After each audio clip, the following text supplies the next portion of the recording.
Hello gamers, Killsbury3 here again with the next episode of my Redstone tutorial series. In this episode we're going to be looking at, it's not exactly the same as some of the previous episodes that I went over specific machines. This is kind of a general episode because I realized that a lot of people who are watching this series won't really understand Redstone at its core. So I decided to go over some very basic logic gates that just show you kind of how Redstone works. They're arranged here from, least complicated to more complicated, and I'm just going to go through them and kind of show you the very basics of Redstone, and this way maybe you can refer back to this video or to these blueprints during some of my other videos if you ever get confused when I mention like a NAND gate or something like that. You'll now know what I'm talking about. So to start us off, there is the simple Redstone input and output gate. This is literally the simplest gate that you can have as an input. If you input on one side of a block, a redstone output will flow to the other side. Actually, it'll power that block. That's one of the properties of redstone. It powers things next to it. Next is the NOT gate, or the inverter. This is one that I used in the hidden door episode last week, and I realized that some of you might not really understand how it works. What an inverter does is it makes it so that if you have a negative input, redstone works by zeros and ones. It's essentially binary. 0 is a negative, 1 is a positive. A negative input means that the redstone, there is no current, it's off. Right now, this is set to 1. It's positive, it's on. This torch is on. This light is on. When you have a torch on a block, like this one is, and a positive redstone current goes into the block, it will turn off the torch. And then when there's no current, the torch is on. So basically what this does is just inverts the signal. It changes the signal. It makes it so, like for example, when you have nothing, when it's unpowered, then the redstone will actually be powered until you put in a positive input, at which point it will be unpowered. It's necessary for the pistons, the hidden door, and quite a few use this very simple gate, and I wasn't sure if people actually were aware of that property of redstone. This is the AND gate.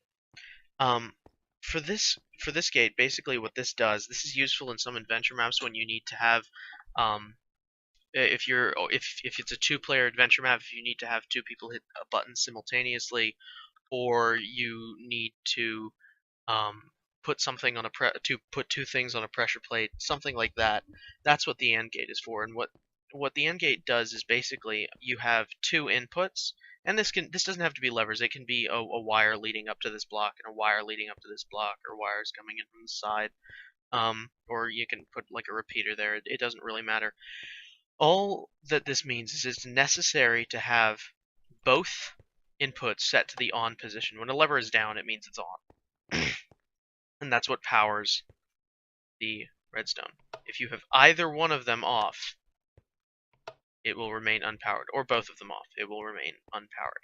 So, and it's pretty self-explanatory. AND gate, and you need both of them. This is an OR gate. Literally just means either one works. A block is you could any kind of block will work, or virtually any blocks. There's very few that don't work with redstone. Glass is one that I don't think works. I know you can't put redstone on top of it. But you just put a block at the junction of two redstone currents and have a redstone current flowing out of it, and either one of them will power the output. This is an XOR gate. So this is one of the more complicated ones. The way this one works is where on the OR gate you can have either one, and either one on will power it, and also both will power the output. With the XOR gate, you can only have one of the inputs. So if I turn on this input, the light turns on. If I turn that off and then turn this input on, the light turns on. However, if both are powered, the light turns off. So if basically this is the inputs have to be different. If both of them are on or both of them are off, then the output is going to be off. And it's a pretty simple design, and I'll hover there so you can pause it in the event that you want to build this. There are some diagrams for these, but they're relatively unclear. This is the NAND gate. Basically, it means that as long as both of them are not powered, it'll produce an output. So all this means is and NAND means it stands for not and. So one of them powered, that's fine. The other one powered, that's fine. Both of them unpowered, still fine. But if both of them become powered, then the light will turn off. There's no output. And that's also pretty simple. And you can see how they use the inverters. All of these use inverters at some point in their design. This is the NOR gate. Both inputs are required. So, you know, if you turn on either one of these, if both of them are off, it'll produce an output. If both of them are on, or rather, no, NOR means none of them. So this basically means that you cannot, it's basically an inverter with two inputs. Honestly, neither one will work. This is an RSNOR latch, or a memory cell. This is one of the more interesting ones, and it's slightly more complicated. What I have here are two blocks that have buttons on them. They're basically inverters. And the interesting thing about this is when I click this one, I mean, I'm pretty sure, yeah. When I click this one, it powers that and depowers, powers that torch, which turns it off, actually, and lets this torch turn on, which keeps that block powered. Now, what you can use this for is to turn a button into a lever. You just have to click it, and then if you want to reset it, you put an input on the other block. And you can have it circle around and have two buttons here and make it like that or something like that. It's basically a lever, but in the event that using a lever is not possible, let's say you wanted to make a pressure plate, but you wanted to make sure that it stayed that way even after the item despawned, say on adventure map or something like that. Redstone is primarily useful for adventure maps. It changes the input. So that one will produce an output there. That one will produce an output there. It will always be producing an output, but it'll come out at different ends. So if you don't want an output, just if you want to make it truly like a switch, it's like a switch that both of them are on. And finally, the last one. This memory cell was extremely complicated to me at first, and then I finally understood what it did. I can't, off the top of my head, think of any uses for this. Because I honestly, I don't make adventure maps too often. I'm working on one right now. It's going to be a Redstone University map to kind of be an interactive tutorial for all of you, should you choose to try to take it. And I'm going to put some adventure stuff in there too, but it's going to have all of this and resources and room for you to build it without actually having to go into creative. So this is an RS NAND latch. It's another memory cell, and what this one does is it constantly produces an output. That's the default. You can put an inverter there and make it constantly not produce anything. But the thing is, with this one, when one side is powered, it'll stop the output on that side. If I power to the other side, it'll stop the output over here. But now, if I click this, nothing happens.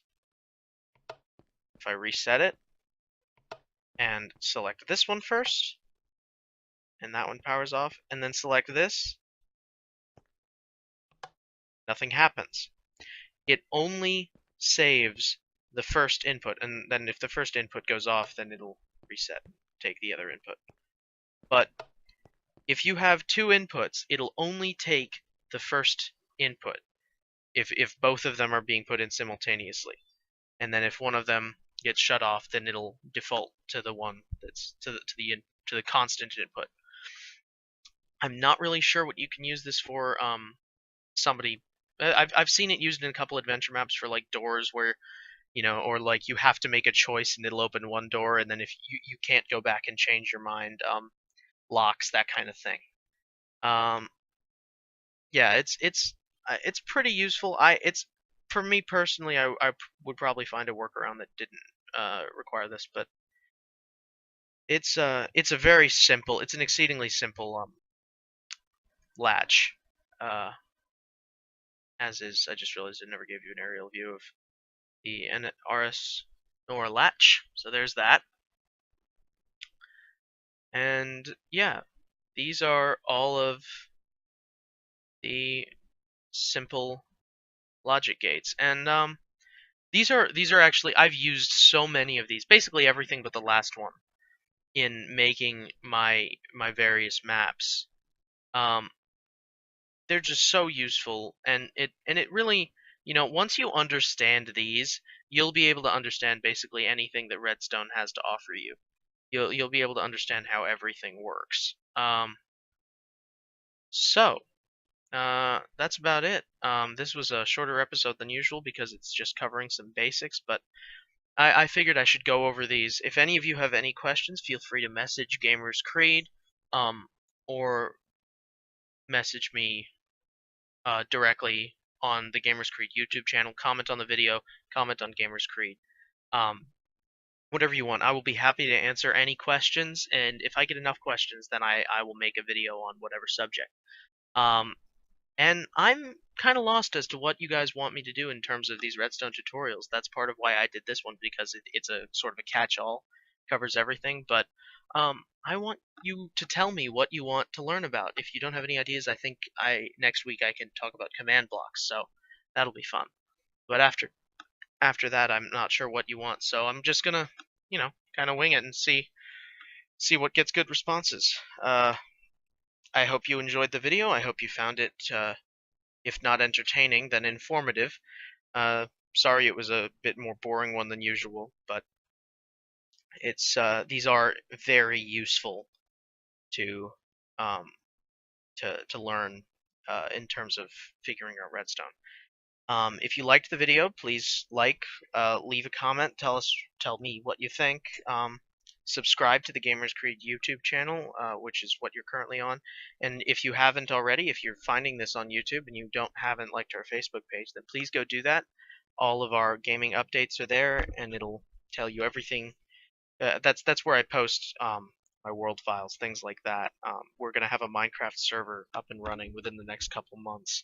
I'm currently working on it. Thanks for watching, you guys. I hope you enjoyed the video. Don't forget to like, comment, and subscribe. And game on. I'll see all you guys later.